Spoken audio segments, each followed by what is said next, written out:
Trump's verbal assaults pose risks to prosecutors and could fuel violence.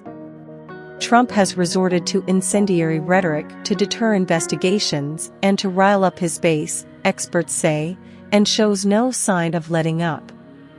Donald Trump's demagogic attacks on prosecutors investigating potential criminal charges against him are aimed at riling up his base and could spark violence, but show no signs of letting up as a potential indictment in at least one case looms, say legal experts.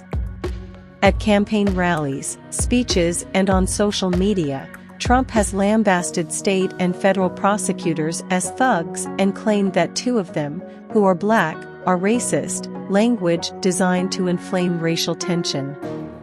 He has also used anti-Semitic tropes by referring to a conspiracy of globalists and the influence of the billionaire financier George Soros, who is Jewish. Trump's drive to undercut 4 criminal inquiries he faces is reaching a fever pitch, as a Manhattan district attorney's inquiry looks poised to bring charges against Trump over his key role in a $130,000 hush money payment in 2016 to the adult film star Stormy Daniels, with whom he allegedly had an affair. In his blitz to deter and obfuscate 2 of the criminal investigations, Trump has resorted to verbal assaults on 2 black district attorneys in Manhattan and Georgia, calling them racist, even as he simultaneously battles to win the White House again. In a broader attack on the 4 state and federal investigations, at a Texas rally on Saturday, Trump condemned the thugs and criminals who are corrupting our justice system, while on his Truth Social platform last week he warned of possible death and destruction if he is charged in the hush money inquiry. But now Trump's incendiary attacks against the federal and state inquiries are prompting warnings that he could be fueling violence, as he did on January 6, with bogus claims that the 2020 was stolen from him and a mob of his backers attacked the Capitol, leading to at least 5 deaths. Trump's incendiary rhetoric, amplified through his social media postings and his high-decibel fear-mongering in Texas, pose clear physical dangers to prosecutors and investigators, said the former acting chief of the fraud section at the Justice Department, Paul Pelletier. With Trump's actions in promoting the January 6 insurrection serving as a cautionary tale, the potential for violent reactions to any of his charges cannot be understated. Ex-prosecutors see Trump reverting to tactics he has often deployed in legal and political battles. Trump's invective, say experts, will not deter prosecutors as they separately weigh fraud, obstruction, and other charges related to January 6 and other issues, but echo scare tactics he has used before, as in his 2 impeachments, and may help Trump's chances of becoming the Republican nominee by angering the base that could influence primary outcomes.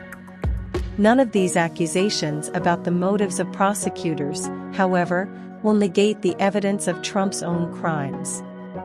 A jury will focus on the facts and the law, and not any of this name-calling. The Trump strategy may work in the court of public opinion, but not in a court of law, said Barbara McQuaid, a former U.S. attorney for the Eastern District of Michigan. That may explain why Trump has received more political cover from 3 conservative House committee chairs, who joined his effort to intimidate the Manhattan District Attorney, Alvin Bragg, by launching investigations to obtain his records and testimony, threats that Bragg and legal experts have denounced as political stunts and improper. The legal stakes for Trump are enormous and unprecedented for a former president, as the criminal inquiries have been gaining momentum, with more key witnesses who have past or present ties to Trump testifying before grand juries, and others getting subpoenas. 2 investigations led by special counsel Jack Smith are separately looking into possible charges against Trump for obstructing an official proceeding and defrauding the U.S. government, as he schemed with top allies to block Joe Biden from taking office, and potential obstruction and other charges tied to Trump's retention of classified documents after he left office. Further, The Fulton County, Georgia District Attorney, Fani Willis, has said decisions are imminent about potentially charging Trump and others who tried to overturn Joe Biden's win there in 2020 with erroneous claims of fraud. Much of the investigation's work has involved a special grand jury that reportedly has recommended several indictments, with a focus on Trump's high-pressure call on January 2, 2021 to Georgia Secretary of State Brad Raffensperger, beseeching him to just find 11,780 votes to help block Joe Biden's victory in the state. Trump has denied all wrongdoing and denounced the inquiries as witch hunts.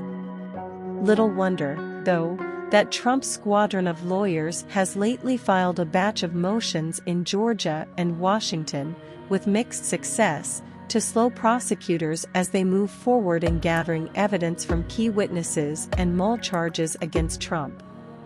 Blustering in court or in the media about the supposed bias or racism of the Fulton County and Manhattan County prosecutors will not convince a court to remove a democratically elected prosecutor, and certainly the Republicans in the House of Representatives have no legal ability to influence the course of criminal justice in New York State proceedings, said Bruce Green, a Fordham law professor and ex-prosecutor in New York's Southern District.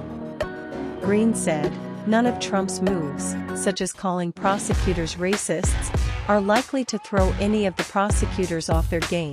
Prosecutors tend to be focused, determined, and thick-skinned." Likewise, ex-U.S. Attorney in Georgia Michael Moore told The Guardian the Trump attacks on the two black prosecutors are completely baseless. The charges of racism against the prosecutors is more of an indication of the weakness of his claims than most anything else, he has said. Moore scoffed, too, at the moves by Trump's House Republican allies. He said, "It's rich to me that the Republicans in the House claim to be the party of limited government, but as soon as they get in power and look like they might lose another election, they immediately use their big government power to meddle in a matter that purely belongs to the local jurisdiction." NYU law professor Stephen Gillers said he sees similar dynamics at play in Trump's tactics.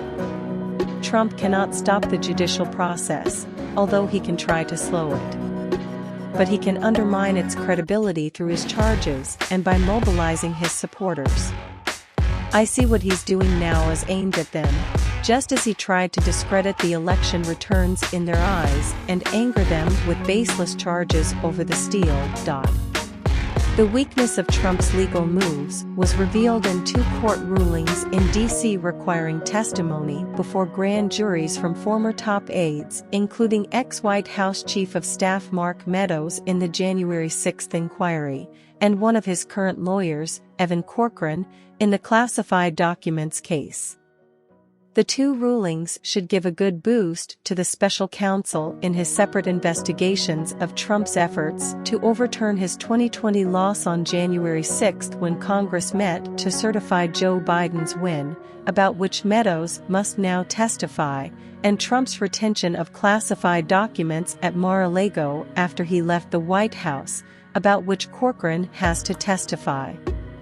As the four investigations intensify, more aggressive moves by Trump and his lawyers to derail potential charges in Georgia, Manhattan, and from the special counsel are expected before, as well as after, any charges may be filed. If I were on the prosecution teams in Manhattan or Georgia, I would expect Trump to assert every defense he can think of, including accusing the prosecutors of misconduct, McQuaid said. A judge on Monday ordered Willis to respond by May 1 to the Trump team's motion seeking to bar her from further investigating or charging Trump, and wants all testimony from 75 witnesses, including Meadows and Trump's former personal lawyer Rudy Giuliani, before the special grand jury rejected. The judge's order was in response to a Trump legal motion that McQuaid said appears to be baseless. Former Watergate prosecutor Philip Lacavora told The Guardian that Trump's lawyers are deploying different legal tactics in the investigations. The Georgia strategy is partly a strategy of delay, in which the Trump team is raising dozens and dozens of objections, many of which are specious, in the hope that one will be sufficient to work on appeal and to keep him out of jail, Lacavora said. In Manhattan, he added, they are trying to create the impression that this is a highly visible political stunt to exclude Trump from running. That tactic could help in trying to pollute the jury pool, since a hung jury would be good for Trump. All he needs is one juror who believes this is all a concocted plot. Former DOJ officials and experts expect Trump and his lawyers will keep up a frenzied stream of hyperbolic attacks and legal actions. This is more of what we saw during the election, said former Deputy Attorney General Donald Eyre, who served in the George H.W. Bush administration. He throws up gibberish and obstruction.